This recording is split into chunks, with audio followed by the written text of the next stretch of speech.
आता विखे साहेब लढतील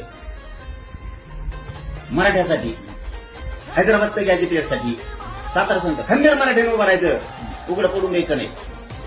विरोधी पक्षातले महाविकास आघाडीचे नेते मराठ्याच्या बाबतीत, आरक्षणाच्या बाबतीत खंबीर उभा राहते, मराठ्यांनी खंबीर त्यांच्या मागे उभा राहायचं.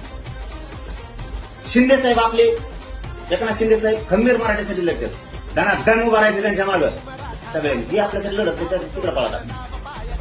आता फडणवीस साहेब जे मराठ्यांसाठी काम करायले, सातारा संस्थान असं, हैदराबाद जे आपल्यासाठी खूप त्याच्या पाठीमागे उभा राहिलं पाहिजे.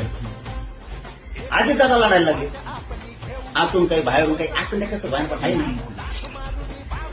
मराठी समजून घ्यायचे गणित हमेशा पुढे जाणं पाहिजे भाषण करायला. मग आपल्या मग असं नाही, आधी दादा काही मागून काही चालू असतं ते राजकारणात, माझ्या त्यालाच माझ्या म्हणते आधी दादा जो आपल्यासाठी करतो त्यासाठी लढायचं.